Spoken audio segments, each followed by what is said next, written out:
쭉 말씀 듣다 보니까 아이를 낳아서 직후에 혼자 길러야 되기 때문에 직장도 그만둘 수밖에 없고 이런 표현 쓰셨잖아요. 예.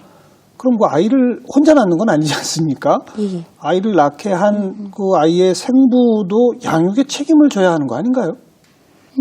당연히 져야 되고요. 그러니까 현재 우리나라는 그 친부모이기만 하면 혼인을 했든지 안 했든지 상관없이 그 자녀에 대한 부양 의무가 있는데 자녀를 직접 키우면서 부양하지 못하면 그에 가름해서 양육비로 그 의무를 대신하게 되어 있거든요. 그렇죠. 그래서 같이 키우지 못하면 양육비를 줘야 되는 겁니다. 예. 특히 남성분들이 좀 오해를 많이 하시는데 나는 낙태하라고 했다. 그러니까 나는 책임이 없다. 이제 이러면서 양육비 못 주겠다. 이렇게 나오는 경우도 많이 있습니다. 실제로 미혼모인데 그 생부가 양육비를 지원하는 경우가 오히려 소수죠. 뭐 10%도 안 됩니다. 그래서 저희는 그래서 양육비를 잘 주면은 그래도 좀 매너가 있다. 좀 그렇게 이야기를 합니다. 안 된다. 예.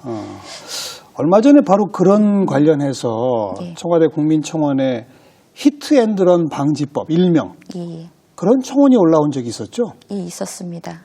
그러니까 어느 여고생이 아마 제안했을 겁니다. 그러니까 미혼 부부, 그러니까 아이 아버지를 찾아서 같이 책임을 지게 해주세요라는 내용이었고요. 그러니까 양육비를 지급하지 않으면 국가가 먼저 대신해서 지급하고 아이 아버지에게 청구해서 국가가 받아가는 그런 법을 만들어 달라라는 것이었는데 그 덴마크에서 시행되고 있는 법률을 모델로 한 것이다라고 이렇게 알고 있습니다. 그러니까 생부도 양육비 책임이 있다, 법적으로. 예, 있습니다. 그런데 생부가 책임을 안 지면 정부가 일단 양육비를 미혼모에게 주고 예. 정부가 강제로 그 생부에게서 받아가라. 그렇죠. 예, 맞습니다. 아, 덴마크가 그렇게 하고 있습니까? 예, 덴마크는 월 60만 원 정도 이렇게 그 미혼부가 미혼모에게 지급을 하게 되어 있고요.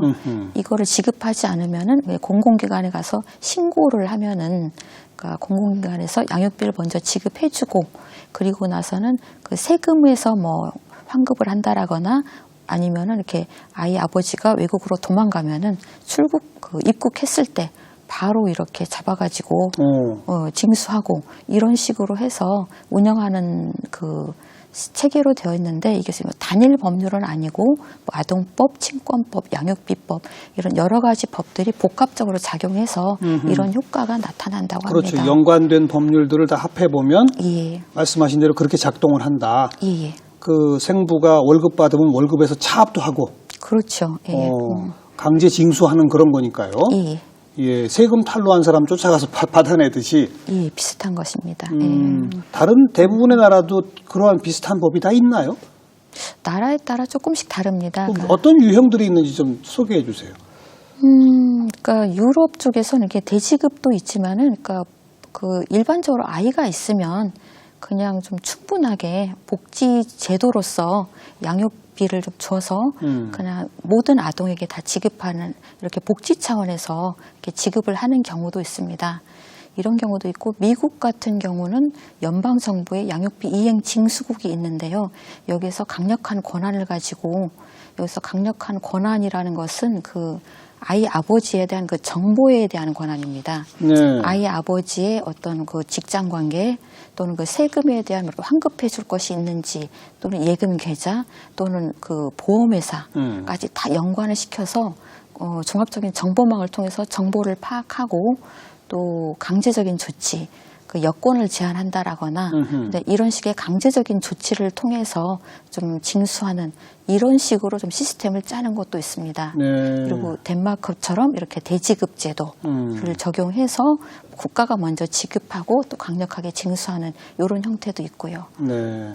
유럽의 그 독일이나 프랑스 이런 데는 보편적 복지 차원으로 우리나라 왜 아동수당 이렇게 주듯이 예, 비슷합니다. 그것이 예. 근데 우리보다 액수가 훨씬 많은 그런 거죠? 그렇죠. 좀 아이를 키우는데 좀 부족함이 없을 정도로 이렇게 지급이 되는 것이죠. 그 아이의 대상은 결혼한 가정이건 동거 가정이건 미혼모건 가리지 않고 그렇죠. 그냥 아이는 무조건 똑같이 그렇게 지원한다. 예, 예. 우리도 아동수당 제도는 있고 거기에는 미혼모 자녀도 포함이 되죠. 예, 예. 하지만 액수가 적은 거죠. 예, 그렇습니다. 아동 수당이 있고 또 한부모 가족에게 지원되는 아동 양육비가 있습니다. 이것은 아동이 만 14세 미만의 경우에 월 13만 원씩 지급하게 되어 있는데 일단은 좀 액수가 많이 적고요. 또 만 14세 미만까지만 지급하게 되어 있어서 지급 기간이 좀 짧은 것도 좀 부족한 좀 문제입니다. 네. 그러다 보니까 수입이 얼마 없는 모든 가정에 또 적용되는 기초생활수급자가 적용이 되면 예. 거기에 대한 복지 지원은 또 우리가 받을 수 있고. 그렇다기보다는 이렇게 수급자로 지정을 받아서 뭐 생계급여나 이런 거를 받게 되면은 아동 양육비는 지급을 못 받습니다. 이중 지급이 안 돼요? 예. 병행 지급 아닙니다. 예. 그래요? 예.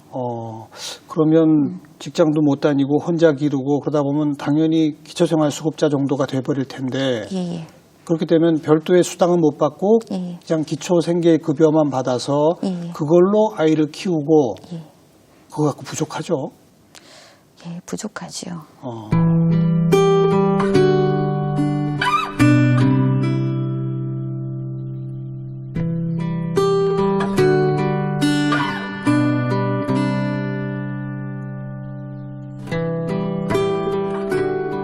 제 주변 친구들한테도 나이도 어린데 왜 미혼모가 돼? 그냥 애 입양 보내고 니 삶 찾아 이렇게 얘기도 많이 들었었는데 딱 봐도 어려 보이는데 아기를 안고 댕기면 쟤는 사고 쳤구나 이 생각부터 이렇게 시선도 안 좋게 보긴 해야죠. 아이 출생신고하러 갈 때서부터 그러니까 너무 아무렇지도 않게 아빠 이름만 비어있다고. 일단 아이 키우면서 아이 태어났을 때는 제가 다니던 일들을 전혀 할 수 없으니까 그러면 어쩔 수 없이 정부의 지원 신청이라든지 해야 되거든요. 그러면 되게 큰 소리로 한부모 왔다, 미혼모 왔다 라고 이야기하는 거 그 주민센터에 방문하셨던 다른 분들은 한 번씩 더 힐끔힐끔 하고 쳐다보시는 거 있거든요.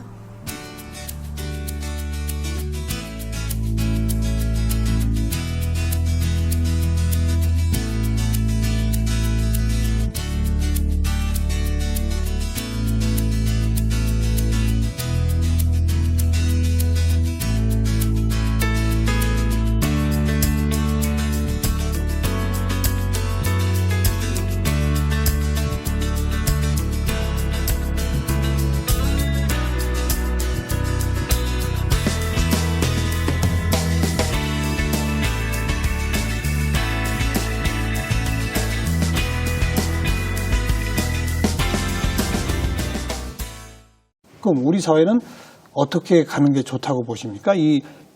말씀하신 덴마크식의 이런 법을 만드는 게 우리가 취할 길입니까? 어떤 길을 선택해야 할까요? 뭐 독일, 프랑스식으로 가야 됩니까? 어떻게 해야 됩니까? 국가적인 예산이 된다면 독일, 프랑스처럼 어떤 전반적인 복지 제도에 이런 좀 질을 많이 향상시켜서 모든 아동에게 넉넉하게 지급할 수 있다면 그것도 참 좋은 일이라고 생각합니다. 근데 이제 우리 사회가 방향을 잡아야 되는데요. 예. 그런 복지 국가가 좀 단기간 내에 바로 좀 실현되기 어렵다면은 좀 단기간적으로는 대지급 제도도 굉장히 좀 긍정적으로 좀 봐야 되지 않은가 이렇게 생각합니다. 그 대지급 제도란 말씀하신 덴마크식 예, 그렇습니다. 히트앤드런 방지법 일명. 예. 뭐 국회에서 혹시 그런 입법 논의는 진행되는 게 있습니까? 아직은 없습니까?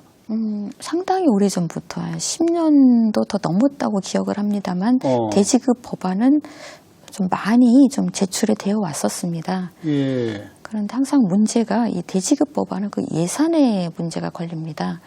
국가에서 1차적으로 지급을 해줘야 되거든요. 그렇죠. 그러니까 비용이 예산이 나가는데 그거를 얼마나 회수할 수 있을 것인가. 또 이 문제가 또 걸려 있는 겁니다. 근데 이 회수의 문제는 그 아까도 말씀드렸듯이 양육비에 대해서 그 정보에 대한 권한, 그 아이 아버지에 대한 그 재산에 대한 정보를 좀 이렇게 정확하게 이렇게 좀 파악할 수 있는 이 권한과 강제로 징수할 수 있는 권한 이런 것들이 좀 확보가 되어야 되는데요. 네. 2015년도에 양육비 이행관리원이 세워졌습니다. 근데 이 양육비 이행관리원이 굉장히 열심히 하고 계시는데 이 권한에서 한계가 있습니다. 이런 권한이 없다 보니까 좀 많이 징수하지 못하고요. 그래서 이런 어떤 좀 제도적인 정비를 하면서 좀 예. 징수율을 높이고 이러면서 대지급 법안을 좀 예산의 문제를 같이 검토하면서 이렇게 좀 제한해야 되지 않을까 이렇게 생각합니다. 아니 국세청에서 체납 세금 강제 징수하는 데는 강력한 법적 권한을 부여하지 않습니까?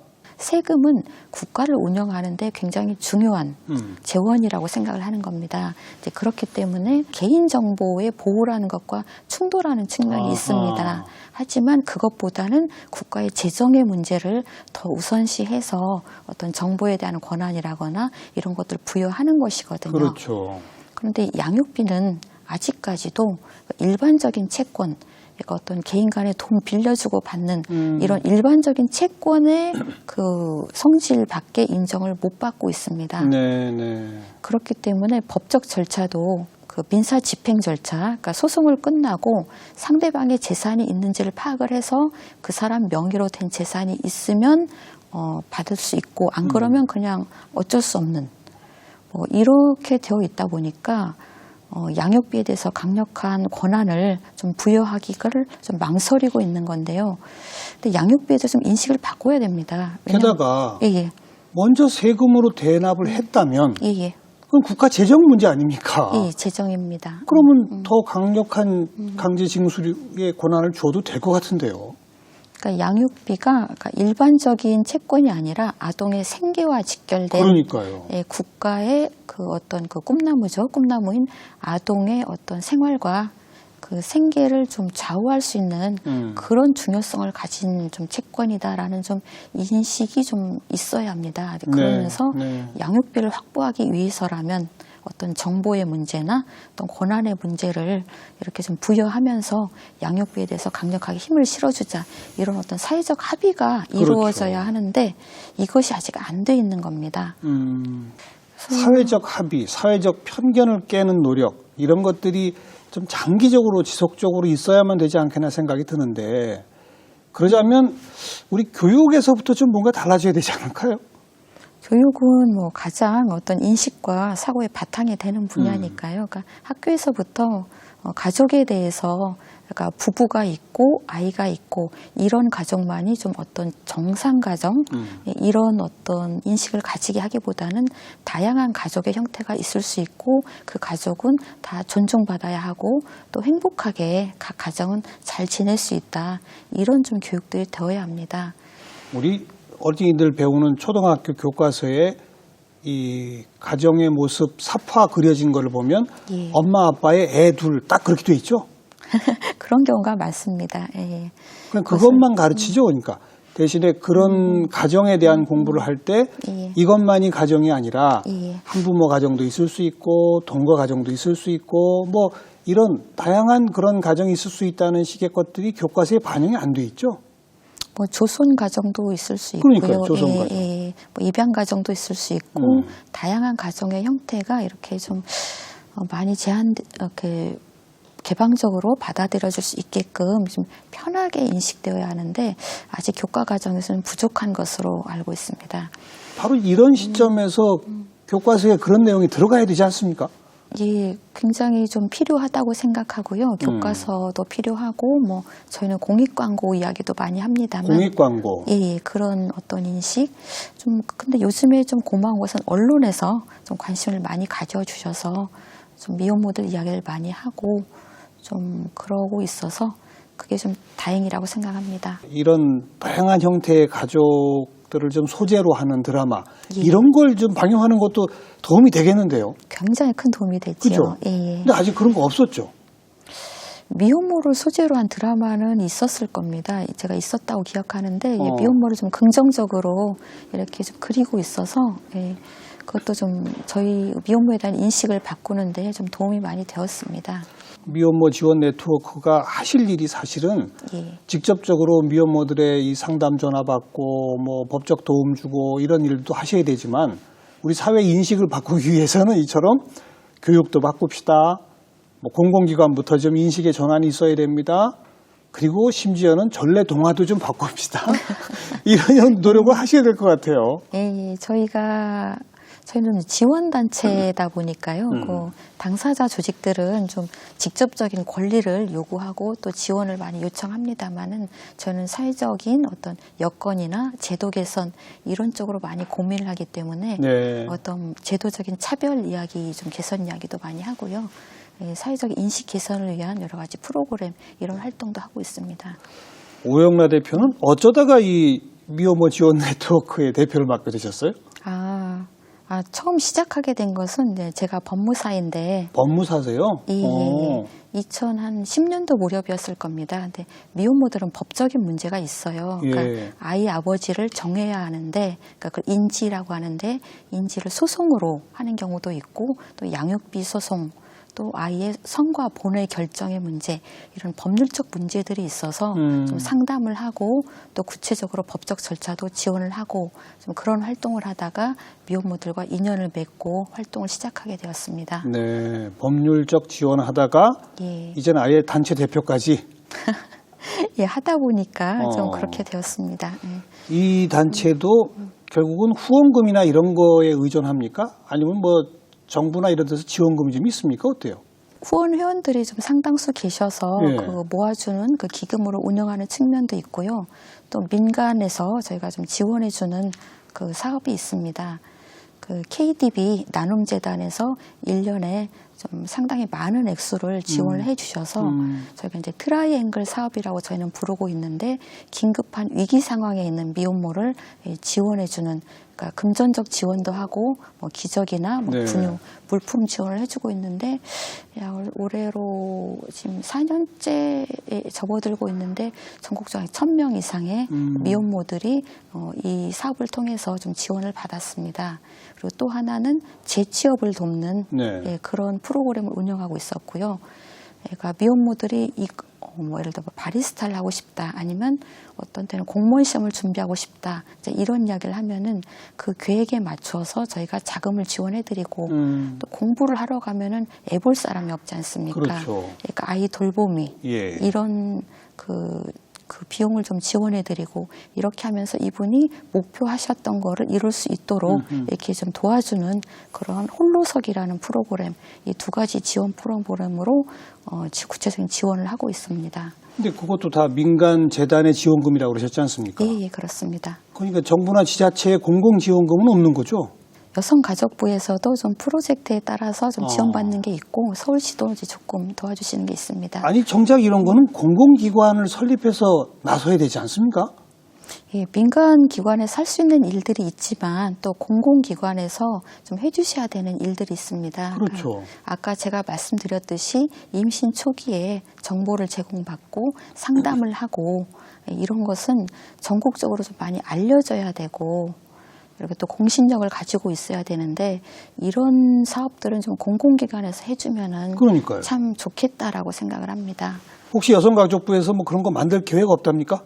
한부모 가족지원법에서 그러니까 올해 8월부터 한부모 상담 전화에 대한 그 법적 근거를 만들어서 아마 그 상담 전화는 운영을 할 것 같습니다. 근데 저희가 조금 좀 이렇게 아쉽게 느끼는 거는 한부모 가족 상담 전화 이렇게 되면은 임신 초기에 갈등을 겪고 있는 우리 그 미혼모들이 저기에 전화를 하면 내 문제를 의논할 수 있겠구나라고 이렇게 좀 받아들여질 것인가. 그런 생각이 안 들겠죠. 그래서 좀 임신 갈등 상담 전화, 임신 뭐 갈등 상담소 이런 기관을 좀 공공기관에서 좀 운영을 해주시면 어떨까. 그럼 참 큰 도움이 되겠다라고 생각합니다. 아니면 아예 이름을 그냥 한부모 상담 전화라고만 제한할 것이 아니라 한부모 및 미혼모 상담 전화 이렇게만 해줘도 예. 접근이 훨씬 쉬워질 텐데요. 제안하시는 분들하고 조금 더 이렇게 폭넓게 받아들일 수 있게 하자라는 좀 그런 이야기들 하고 있는데 좀 그렇게 좀 연구를 좀 고민을 해봐야겠습니다. 상담 전화뿐 아니라 예. 또 더 적극적인 지원을 할 수 있는 공공기관 설립도 필요할 것 같습니다. 프랑스나 이런 곳에서는 좀 미혼모가 그 임신 초기부터 좀 상담을 하고 와서 좀 쉼터에 거주하면서 출산 이후에 전 과정을 같이 상담할 수 있고 또 양육의 문제까지 이렇게 좀 도움을 받을 수 있는데요. 이런 전반의 과정을 그러니까요. 도와줄 수 있는 그런 국가적 시스템이 필요합니다. 네, 임신부터 상담, 예. 출산을 와서 도와주고 직접 그 쉼터에 가서 출산도 하고 예. 그리고 갓난아기 아기 어렸을 때 생계비 지원도 해주고 예. 그리고 재취업도 가능하게 하고 예. 이게 쭉 연결되어질 수 있는 예, 맞습니다. 그러니까 지금 현재 어떤 국가의 미혼모 정책은 이렇게 부분으로 되어 있어요. 그러니까 이것이 쭉 이어지면서 미혼모가 자기 이렇게 쭉 인생을 살아가면서 여기에서 도움을 받을 수 있고 또 이렇게 가다가 이렇게 또 도움을 받을 수 있게 쭉 이어지는 네. 그러니까 좀 종합적인 그러니까 지원 시스템 이것이 아직 마련되어 있지 않은 겁니다. 갈 길이 멉니다. 앞으로도 하실 일이 참 많은데 예. 많은 큰 활약 기대하면서 지켜보겠습니다. 오늘 나와주셔서 감사합니다. 네, 감사합니다. 네. 정상가정, 엄마, 아빠, 아들, 딸. 우리 이런 도그마에 빠져 있는 건 아닐까요? 다양한 선택이 있을 수 있고 다양한 삶이 있을 수 있고 그것이 함께 어우러져 사는 것이 필연적으로 닥칠 수밖에 없는 우리의 미래라면 우리 생각부터 하루빨리 좀 바꿔야 될 것 같습니다. 오늘 여기까지입니다. 다음 시간 다시 뵙죠. 안녕히 계십시오.